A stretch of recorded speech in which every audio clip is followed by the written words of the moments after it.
Welcome to Ephraim International Ministries. We're going to bring to you another teaching. It's going to be a series. It'll be a little bit, it's going to be a lengthy series. We're going to get into what we call, the title of it is Transition of the Church.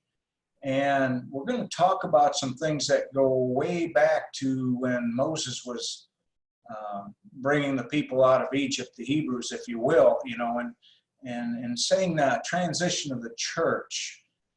When we talk about the church, we're talking about the children of God, and it's, it was all the way back then, and now we come all the way into where we are today, and you talk about the church, they go, well, the Baptists, Pentecostals, Catholics, Charismatics, whatever. And we're going to talk about how that transitioned all the way through those years and what was going on, and where did it start out from, and how did we get so messed up and things like that. So when we're looking for who we are in a transition, usually it begins from the heart. God moves from he'll speak to you in your heart, and he brings you forth. And that's what we're going to do tonight to help you understand that he started moving on your hearts when you decided, oh man, I want the everlasting covenant. That's something, because the churches of today, the denominations that a lot of us came out of, didn't keep the everlasting covenant. They said, oh, we keep the commandments. Well, they didn't keep them all because they didn't keep the Sabbath on the right day and things like that, but that's another teaching. We're not going to go into that right now, but all of a sudden, like myself personally, it just came upon my heart about 14 years ago. All of a sudden, there's got to be more than this. I was in a large denomination, and I just wasn't happy with the way things were going, and people were not treating each other right. And I said, there's got to be more to that than this, And God started moving my heart. I didn't know where I was going to go, and a gentleman introduced me to getting into the scriptures and starting to read. And we started reading the Bible together a little bit and getting into some of the things, and man, this is pretty cool. I was never really encouraged to read the Bible before, and go figure, the church, but that's the way it was, and we accepted that. We didn't know any better back then. Now I started reading these scriptures, and all of a sudden I'm going, wow, this is awesome. There's a lot of stuff in here we need to know. We need to go. This is the Word of God. It truly is, and it was meant for us in our time. So I started reading with him, and then as we transitioned along through that, then I started looking for more and more, and we went to a meeting, and my wife and I went to a meeting, and we realized all of a sudden that this is who we are. The teachings that were coming forth and stuff, we knew that we were going to start keeping this everlasting covenant. We started keeping Shabbat before I ever even started in going to the quarterlies and stuff with Cradle of Hope Ministries back then. And it is the way it is. It was just so cool.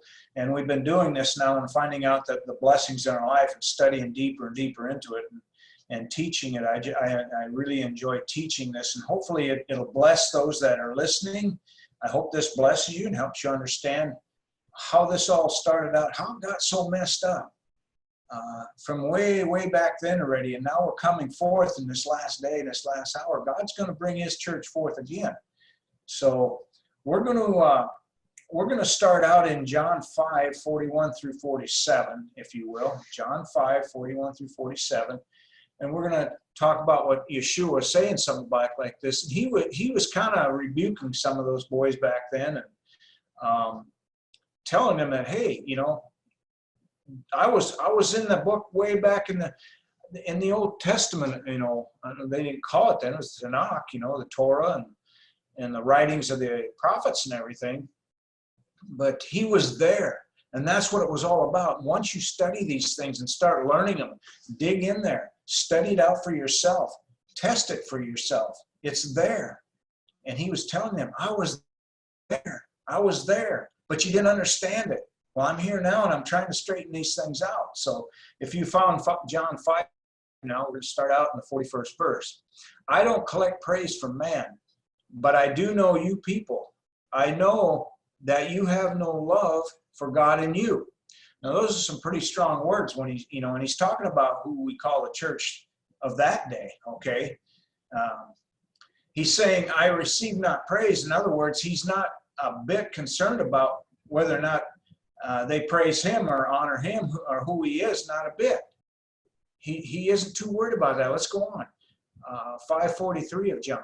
I have come in my Father's name, and you don't accept me. If someone else comes in his own name, him you will accept. How can you trust? You're busy collecting praise from each other instead of seeking praise from God only. What's he saying? Yeah, he's saying, I don't understand this. You're seeking after the wrong things, the wrong identities, okay? They're seeking after the wrong identities. John 5:45.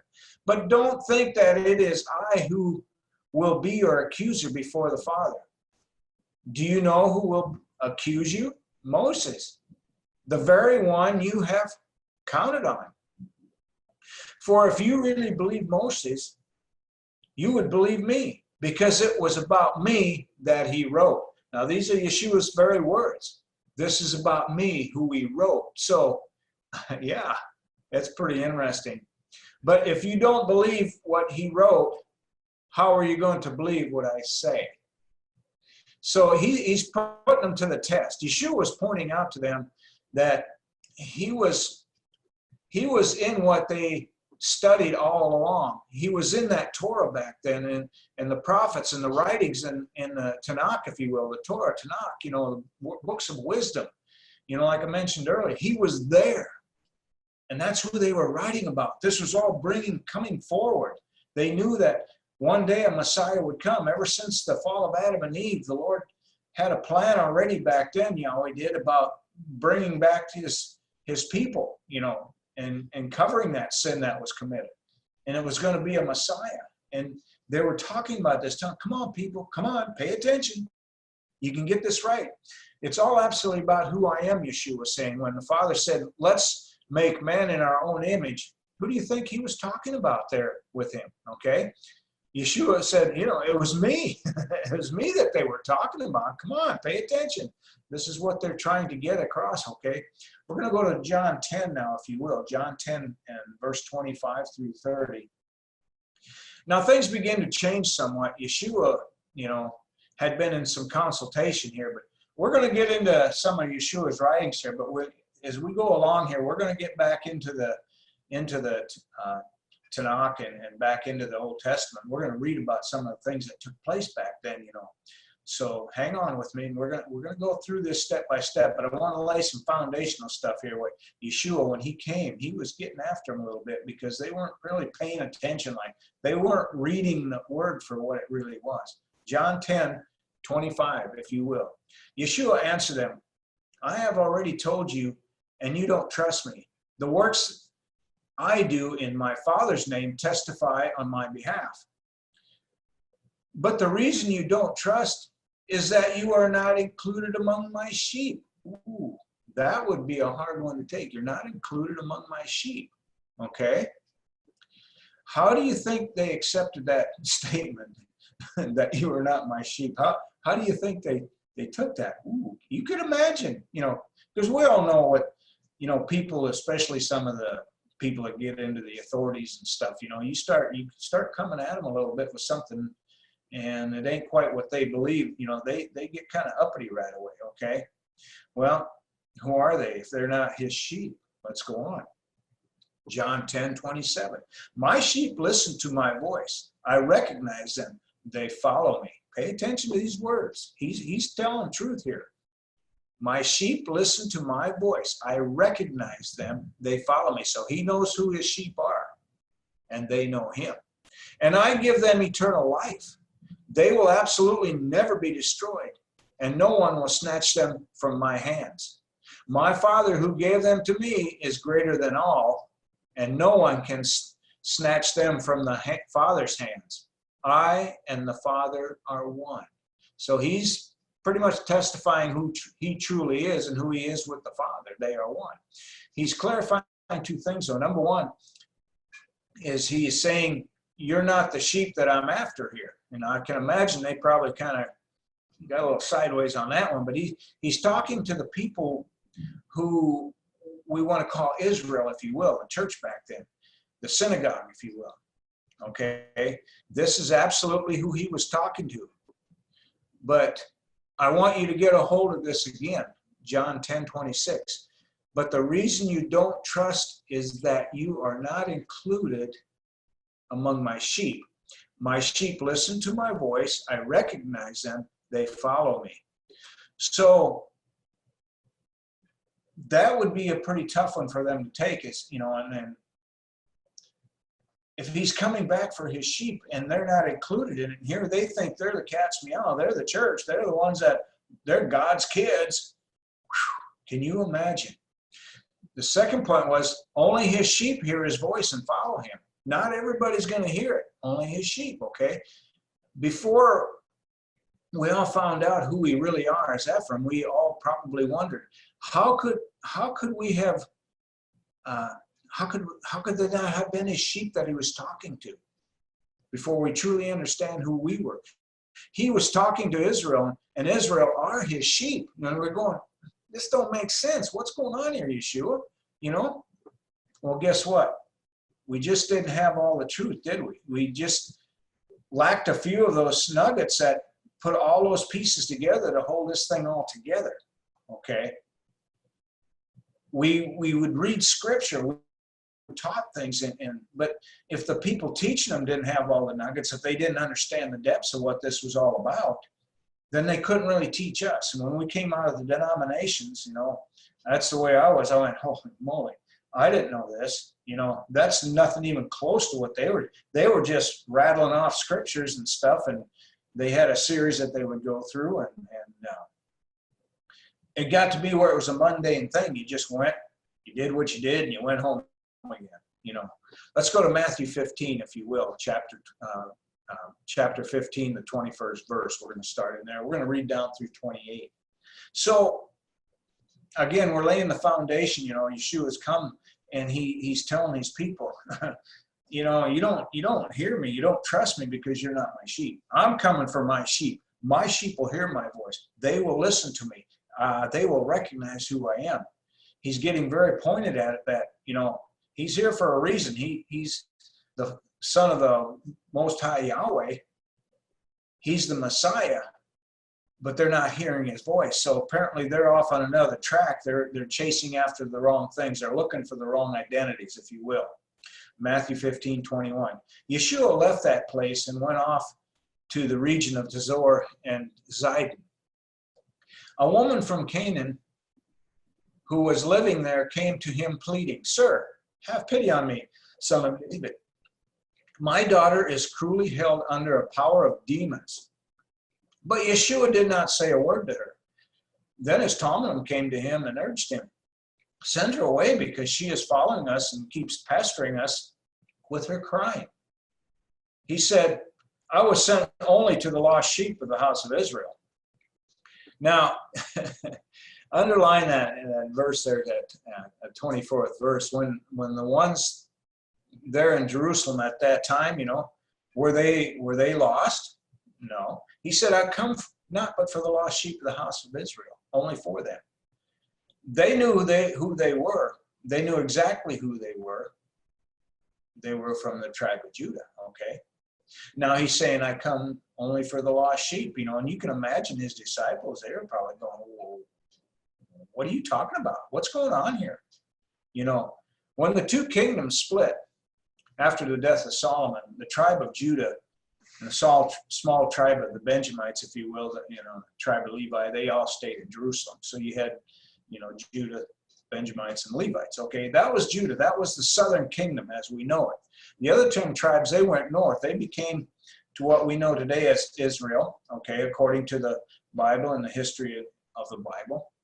You had Judah, you had Israel. So we had Judah, okay, we're going to find out through studying this word, you're going to find out that when Yahweh said he was going to scatter those tribes.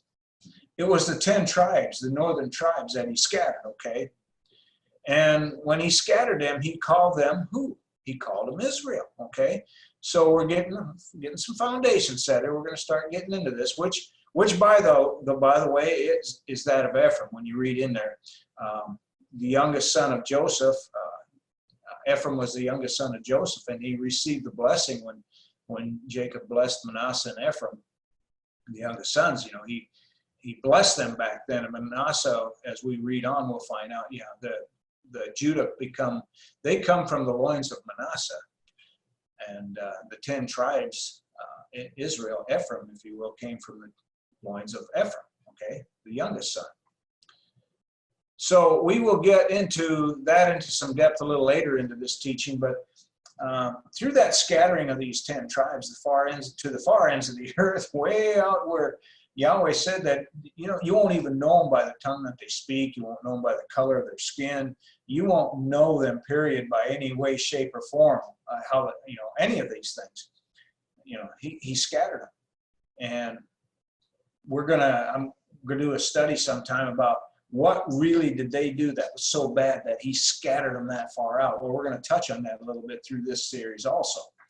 But, you know, it must the father wasn't real happy with them, and when they went out and about, he scattered them out there, and they were lost. Okay, they were lost. Matthew 15:24. He said, "I was sent only to the lost sheep of the house of Israel." Wow, that's a strong statement. So maybe they're starting to understand a little bit why he really came. He is being sent only for those 10 tribes that were scattered abroad. You say, well, no, wait a minute. I thought he was sent, you know, he was sent to everybody.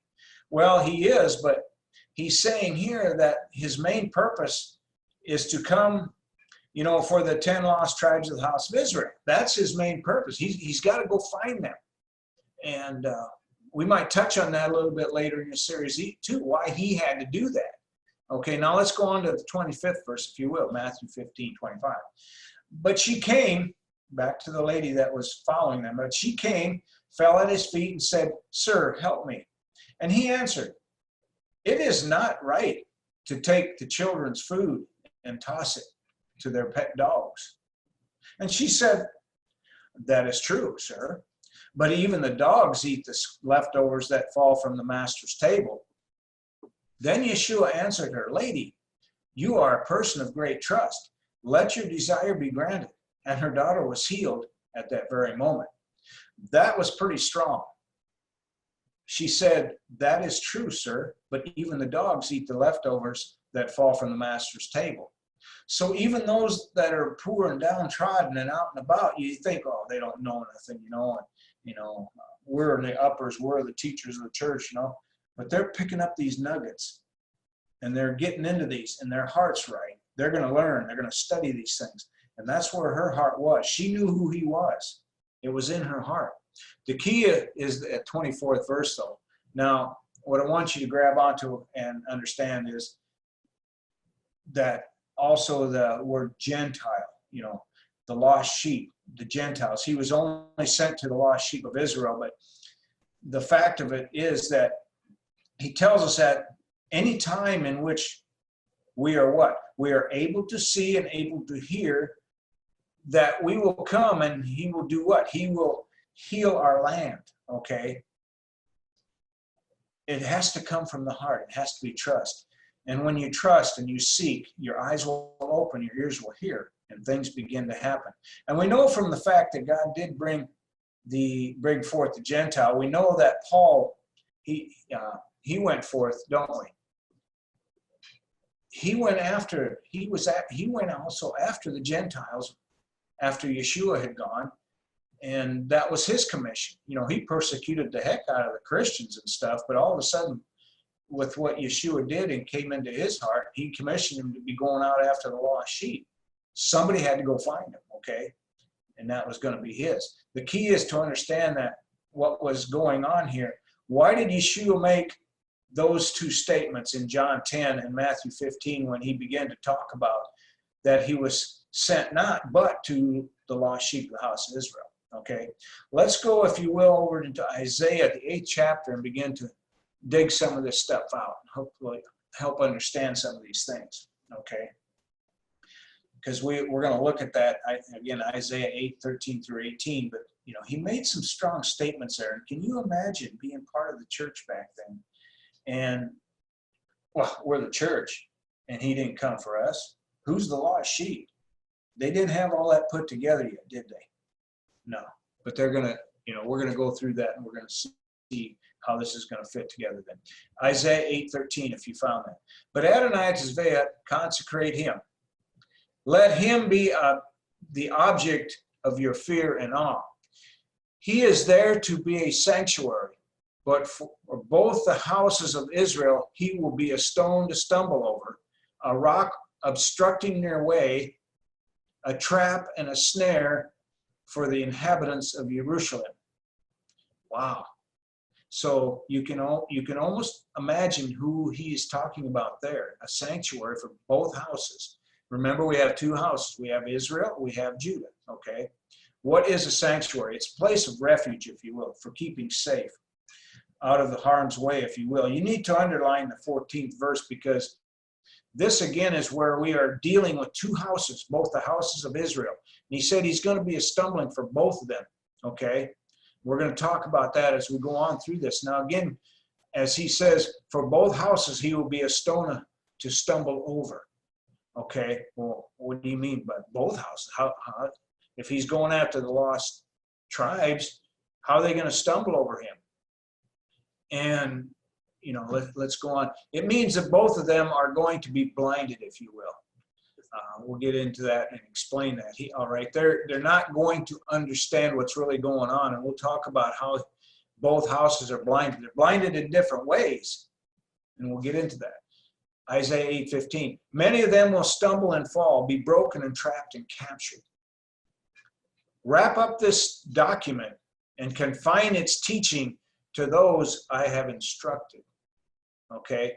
Now I'm reading a lot of these scriptures out of the Complete Jewish Bible, if you will. The King James and the Complete Jewish basically are the same word.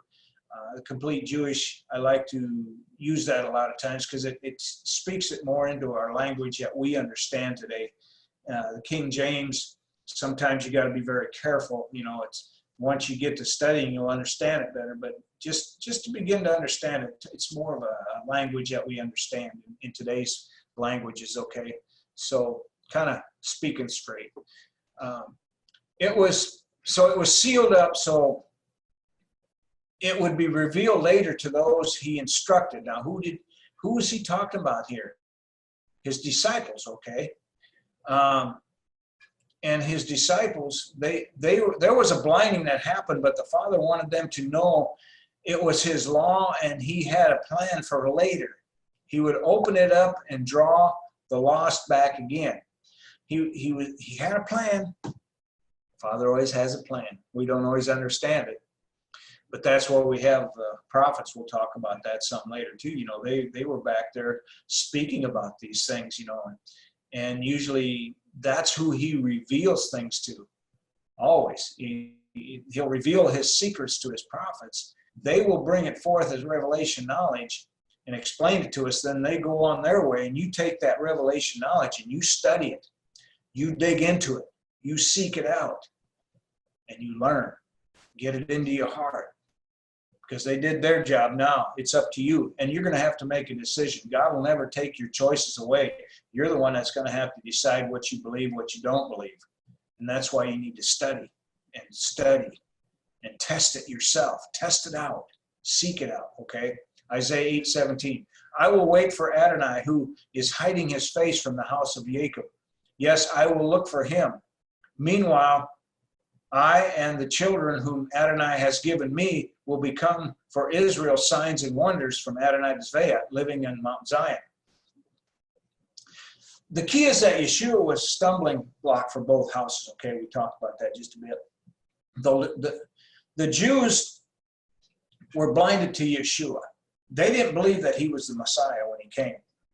Okay, they were looking for a king, But they were looking for more of a physical king, if you will, somebody that was going to liberate Israel physically, okay? They didn't quite understand what that was all about. To the 10 lost tribes, they were blinded to the law, and as we get into that, we'll understand that a little bit more. But they weren't really keeping the law as it was written, as it was given by God. When they got scattered among the Gentiles, you know, they were out among the nations of everybody out there, you know, the dogs, if you will, and the heathen. They were living in the world, and the world did not keep the law, you know that. And so they were blinded to it. They changed some things, and that's into another study also, but it helps you understand they weren't keeping it like the Father had given it to us back in Moses, okay? The key is that Yeshua was stumbling block for both houses again. Again, the Jews. Yeshua was a stumbling block for them because they didn't believe he was the Messiah. And the 10 lost tribes, again, weren't keeping the law. They were blinded to the law. They weren't keeping. He did say that he would go and look for them again, though, didn't he? Yeah, praise the Father for his mercy, okay? And that's what Yeshua came for, and come for the lost tribes. And that's what he was doing. He's going to go look for them.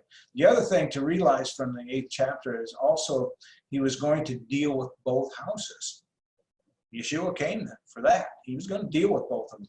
Let's go back into the book of Genesis now, the 48th chapter of Genesis, and see if we can't clear a little more of this up as we go along here. We're going to start in the 15th verse of chapter 48 of Genesis, if you will. Now, this is when Jacob, or Israel, if you will, because remember, as we studied through, he was Jacob for quite some time in his younger years and stuff, but as he went on, his name was, Yahweh changed his name to Israel, okay? So, and his son Joseph was come to him. So let's get into this. We're gonna start understanding maybe a little bit more clear what's going on. Genesis 48:15. Then he blessed Joseph, the God in whose presence my fathers Abraham, Isaac lived, the God who has been my own shepherd all my life long to this day, the angels who has rescued me from all harm, bless these boys. May they remember whom I am and what I stand for. And likewise my fathers, Abraham and Isaac, who they were and what they stood for. Let me read that again. The angel who has rescued me from all harm, bless these boys. May they remember who I am and what I stand for. And likewise my fathers, Abraham and Isaac, who they were and what they stood for. And may they grow into teeming multitudes on the earth. Okay, now he's blessing Ephraim and Manasseh here, okay? Now, this is what he was asking, to have those blessings passed down. He's asking the Father to pass these on now. It's time to go, because he knew he was coming to the end of his life, okay? 48:17. When Joseph saw that his father was laying his right hand on Ephraim's head, it displeased him, and he lifted up his father's hand to remove it from Ephraim's head and place it instead on Manasseh's head. Joseph said to his father, "Don't do it that way, my father, for this one is the firstborn. Put your right hand on his head." Now we have to understand that the blessing was always passed to the firstborn, okay? And Manasseh being the firstborn, Ephraim being the younger of the two brothers, he said, wait a minute, whoa, wait a minute.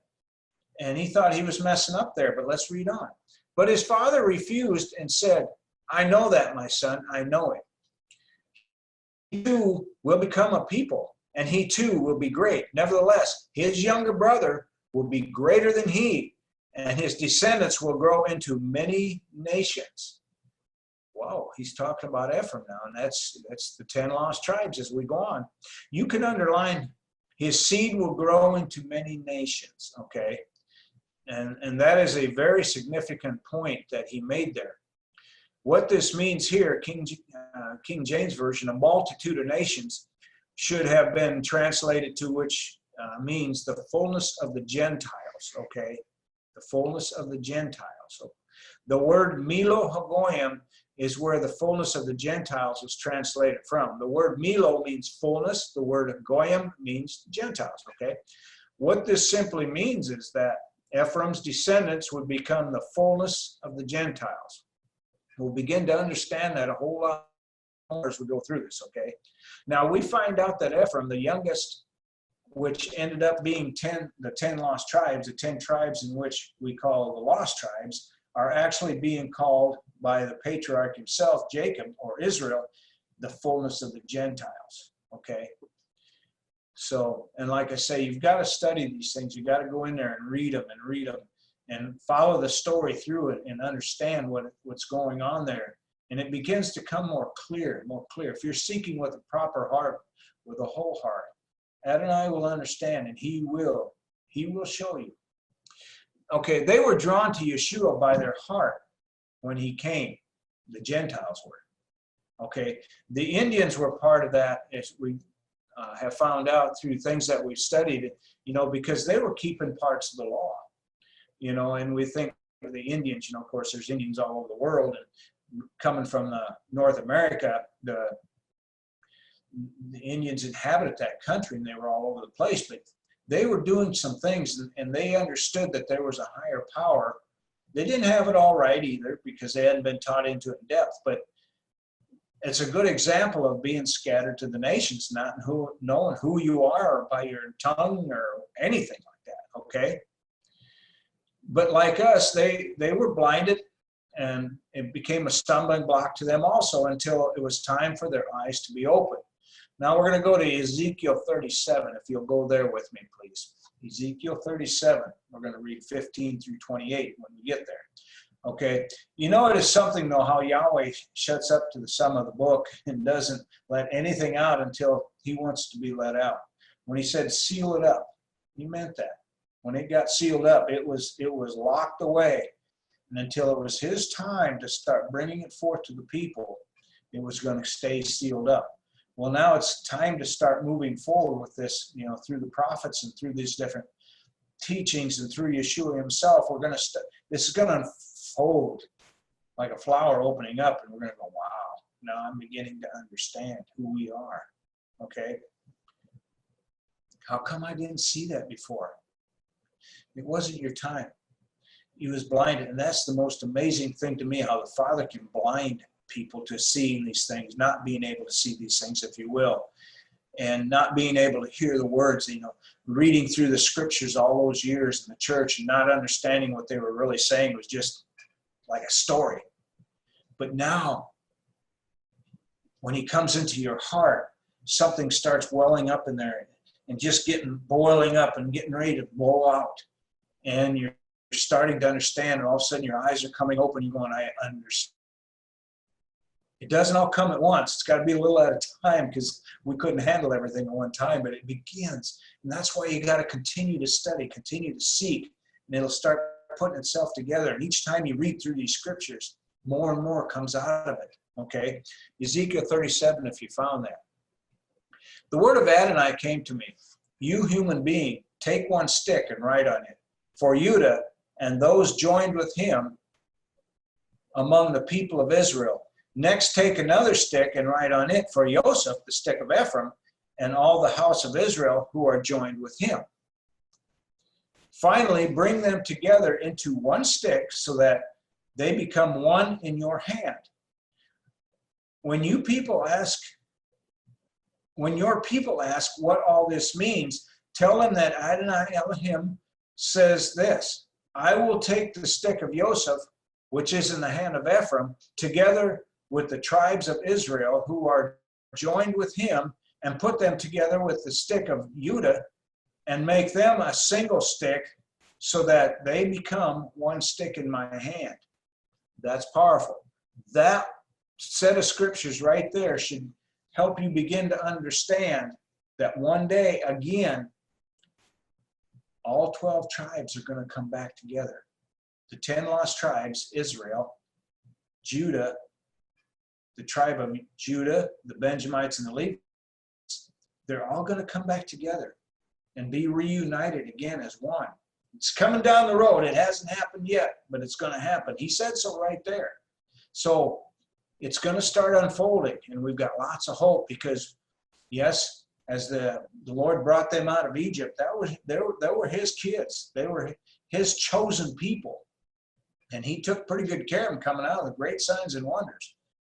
But through time, people's hearts grow hard. I don't care who they are, God's kids or not. If you got to be careful. Your hearts grow hard and you do things you shouldn't. He's going to have to take care of business with you, And that's exactly what happened.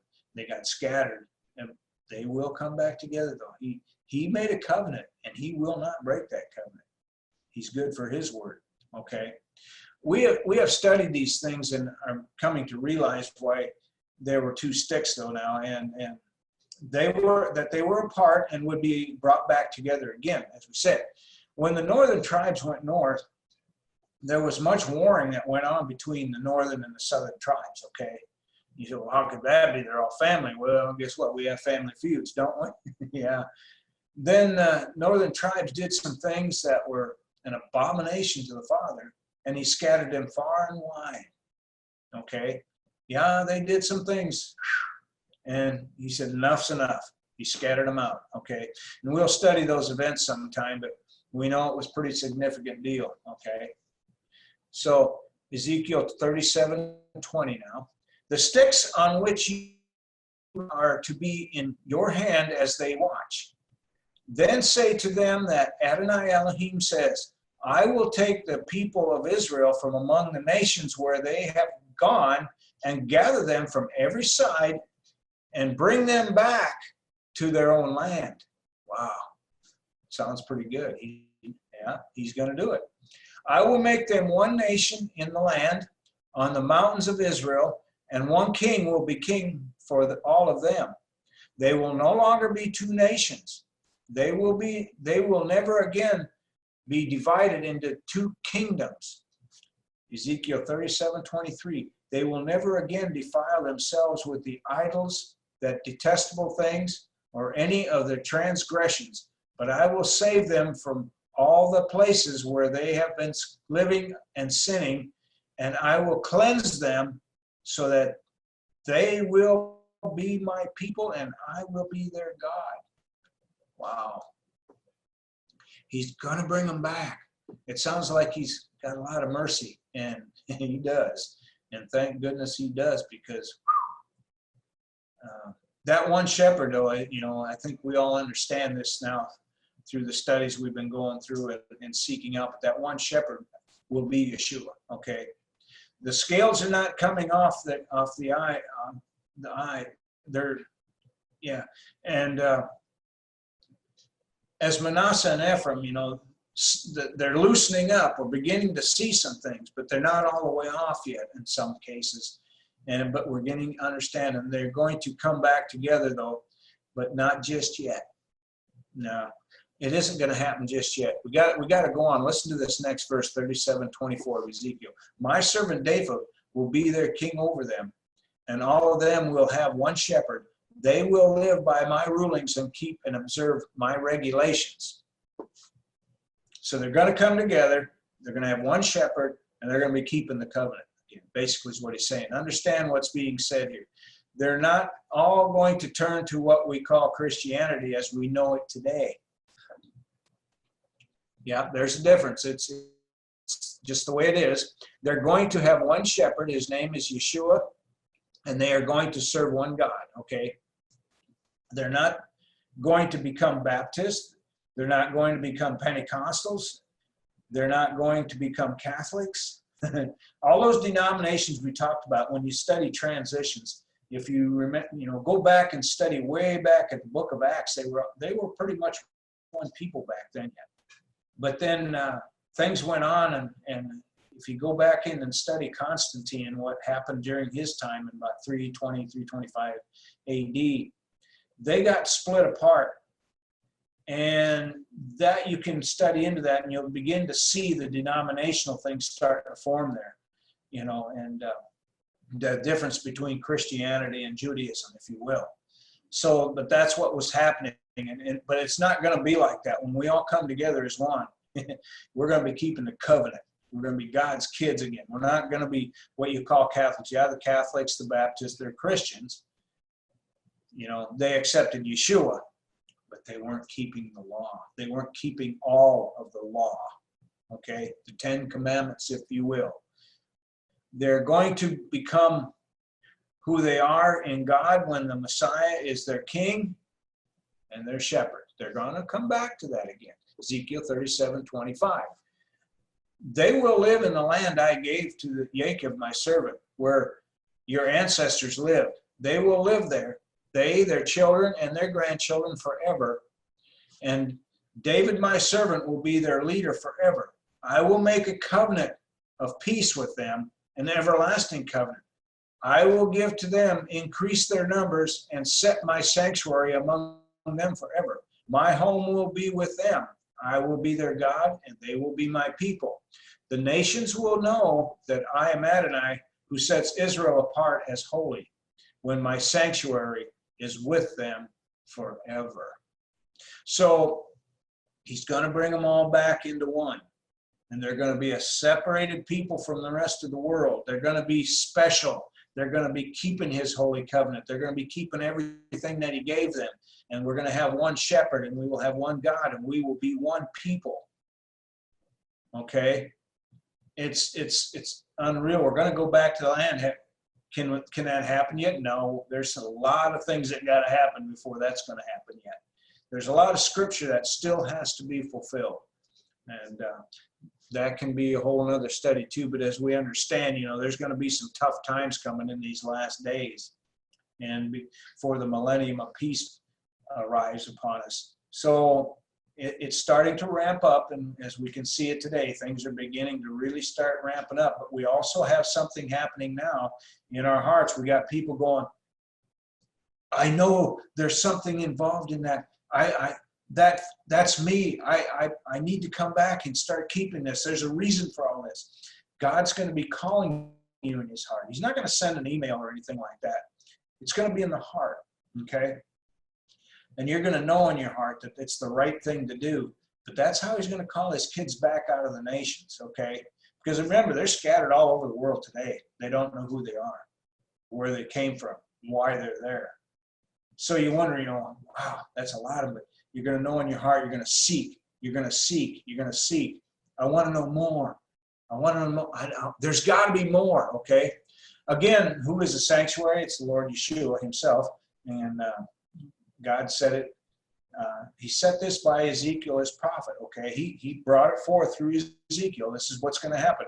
Back in the book of Acts, when someone came in and accepted Yeshua, they were brought into the synagogues and they began to teach them back into the law, okay? Those that were scattered out there and everything, you know, and they began teaching them into that. But back about, like, say, 320 AD, when Constantine was in power, his mom hated the Jews, okay? And that wasn't a helpful thing for them because she was pretty influential over her son, and laws they passed prohibited Jews from becoming Christians and vice versa, okay? They actually passed laws that you couldn't be both. So that's where the wedge started getting driven in between Judah and the Christians. And you got what you have today in the world. You know, the Jews are over there looking at us and going, as Christians, I should say, at the denominations, and they're going, they ain't got it. They ain't keeping the law. And we're looking over at Judah going, you know, they don't have Yeshua. They ain't got it either, you know. So they're kind of still going back and forth at each other, okay? But you can look up on the internet and you can find about what some of those things that took place back then and study into that, you know, and that there were many Christians and Jews alike were persecuted and killed over that whole deal, okay? Because back then, you know, when the apostles were out there, you know, and Yeshua left us, his apostles, his disciples, and they began to go out looking for the lost tribes. They began to go out teaching into them. They were excited. Hey, we're Christian, and you know, and you're out there, and you're of the tribes, you know. But Yeshua's here, our Messiah is here. We're going to teach you. We begin to have both. We begin to become full. And you'll understand that more as we go through this, what this is all about between the law and the Christians, you know. When they come together, when Ephraim comes together, yeah, we're Christians. We were out there in the world. We accepted Yeshua. all of a sudden our heart's going, there's more to this covenant. And we begin keeping it again, keeping it, all of it, the festivals, the feasts. And we're finding out, that's it. That's the whole secret to this thing. Have both. That's what Yeshua was all about. The sad thing is that the Christians, they stopped keeping the Sabbath, of course, on the right day. And when you study into that, you'll understand that a little better. But yeah, they begin to buy and they begin to sell, and it was just like any other day to them. A lot of them, they go to church, they make a real big thing out of going to church, make sure they go. But when they walk out of that church, they go out and do whatever they want. They're not keeping the Sabbath day holy, okay? And when you study into the scriptures and the Gospels of Yeshua, he kept all the law, okay? He kept Sabbath. He kept all the festivals and the feasts. He kept it all. Paul kept it all. They blame Paul for a lot of that stuff. No, Paul kept it. When he became a Christian, they said, he preached against that. No, you got to understand the letters he was writing. That's a whole other study too. But he was telling, hey, you guys are messing up. You're supposed to be keeping this. Paul kept the law, though, because he made a vow that if he ever didn't keep the covenant, if he didn't keep the law, he would allow them to stone him to death. And that's a pretty serious thing. Now, he kept the whole thing. He kept the whole thing. Now, the scales are coming off of our eyes, and we are beginning to understand and keep all these things. But there's still a great time element in those prophecies in the verses between 22, 23. They are still coming. Let's go to Jeremiah, if you will, 31. Jeremiah 31. So we have to understand this thing's going to start unfolding. And we're going to start understanding. We're going through it actually kind of fast now, but go back and study these things, and you'll find out. If you got a concordance, a Strong's Concordance, you can start looking up things. What you need to understand is you need to test it yourself. You need to study it yourself so you believe and understand in your heart the truth of the matter. I can sit here all day and teach you, and you can write down all these notes and go back and look at it, but if you don't go study it yourself, you're never going to grasp the hold of it. And that's what this is all about. I'm just teaching this forth just to guide you into it and say, this is what was happening back then. Go look it up and find it. And you'll go deeper, and it'll go deeper, and it'll go deeper, because there's many, many more Ephraimites coming into this thing. And we have to be ready to teach them as they come in, to help them understand who they are, where they came from, okay? Jeremiah 31, 18 through 36, if you will. Jeremiah 31, 18 through 36. I hear Ephraim bemoaning himself. You disciplined me, and I took your discipline like a young ox not used to the yoke. Let me return, and I will return, for you are Adonai, my God. So what's going on here? Okay, Ephraim's beginning to understand how in the spirit that maybe he went the wrong way just a little bit. He's getting disciplined for it. And he's not really anxious about this thing because he's not used to it, okay? Like a young ox not used to the yoke. All of a sudden he's being pulled. Whoa, you got to come back into this thing. You got to slow down. And, there's more to this than you understand. Pay attention. Maybe something has gone awry, and we need to look into this thing. Jeremiah 31:19. Yes, I turned away, but later I repented. When I had been made to understand, I struck my thigh in shame and remorse, bearing the weight of the disgrace acquired when I was young. So Ephraim's beginning to repent. Oh man, I messed up. I really messed up. I understand. I repent. And I've got to come back and understand what I need to do to get back into the graces of the Father. But what I want you to understand now with the prophet Jeremiah is he's prophesying Ephraim and him coming back to the Lord, coming back to the everlasting covenant. That's what this is all about. You'll understand it as we go. Jeremiah 31:20. Isn't Ephraim my very dear son, a child who delights me so? I speak about him all the time. I can't help but recall him to mind. In some, I deeply yearn for him. I will show him favor, says Adonai. So that shows the great and undying mercy of the Father. He yearns for his son to come back. He's got mercy for him. He's going to do what he can to bring him back. Verse 21, Set up road signs, erect guideposts, pay attention to the highway, the path on which you are traveling. Come back, virgin Israel, come back to these cities of yours. How long will you hesitate, you unruly daughter? For Adonai has created something new on earth, a woman with the strength of a man. Here is what Adonai Tizveat, the God of Israel, says. This expression will be used again in the land of Judah and its cities after I have returned their exiles. May Adonai bless you, home of justice, holy mount. In it together, Judah and all the cities, the farmer and those who lead the flocks, for I have satisfied the weary and filled the needs of all that in distress. At this point, I woke up and looked around, but I enjoyed my sleep. Here the days are coming, says Adonai, when I will sow the house of Israel and the house of Judah with the seed of humans and the seed of animals. He's talking about both houses now here again, is he? Yep, here we go. Jeremiah 31:28. At that time, just as I used to watch over them with the intent to uproot, break down, overthrow, destroy, and do harm, so then I will watch over them to build and plant, says Adonai. Again, his great mercy, he's going to show upon them. They are mine, he says. He goes on into the 29th verse. When those days come, they will no longer say, the fathers have eaten sour grapes and the children's teeth are set on edge. Rather, each one will die over his own sin. Everyone who eats sour grapes, his own teeth will be set on edge. Here the days are coming, says Adonai, when I will make a new covenant with the house of Israel and with the house of Judah. There again, both of them. It will not be like the covenant I made with their fathers on the day that I took them by the hand and brought them up out of the land of Egypt, because they, for their part, violated my covenant, even though I, for my part, was a husband to them, says Adonai. For this is the covenant I will make with the house of Israel after those days, says Adonai.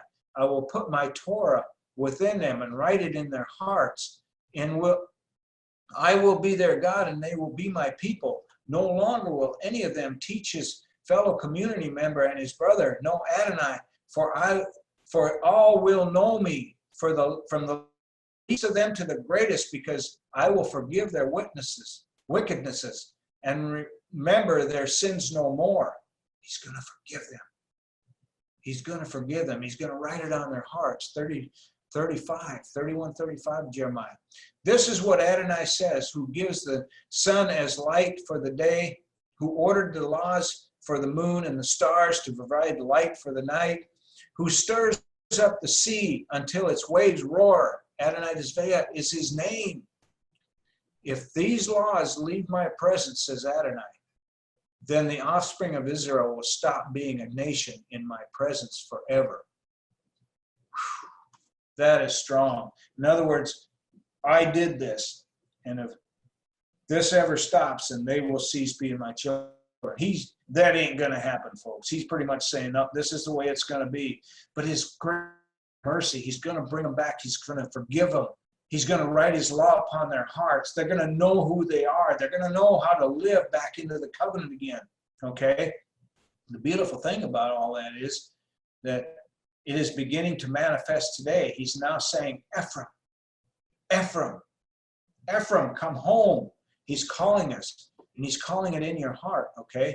Ephraim's coming forth, and he is coming forth out of the crevices, out of the cracks and the corners of the earth, not even knowing why, but there's something going on somewhere. It's if you ever done that, you just know something's right, and you got to seek it.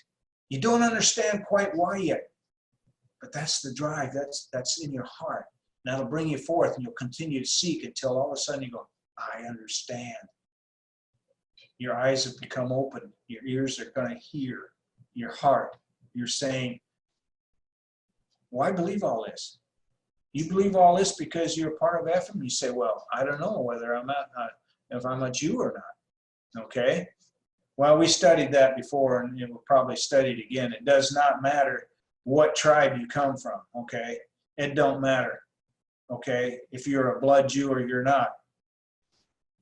All you got to know is I'm part of this.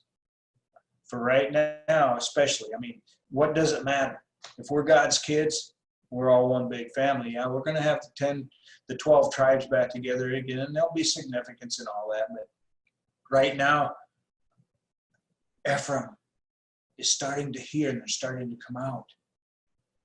It's in their hearts. We're going to study into this. We're going to learn how to keep the festivals and the feasts. We're going to keep everlasting Sabbath and the new moons. We're going to be doing all these things to please the Father, okay? Because then we will begin to receive the blessings, and your life is going to change, okay? Okay, I think we're going to stop there for now, and we're going to pick this up again at another time, and we'll continue on with it so we can all understand the transition. This is fairly lengthy, and it will be up on YouTube and everything, so you can go in there and follow the series and everything. But it's a wonderful study. I've always enjoyed it myself, okay? So I hope this teaching will bless you in every way. Study it, keep up with it. Take a little at a time, a little at a time. It's going to take some time, but it's like all of us. Ephraim's coming home, and we got to get ready so when they come in, we can help them find it also, okay? So have a blessed evening now, and you guys take care until the next time. Shalom.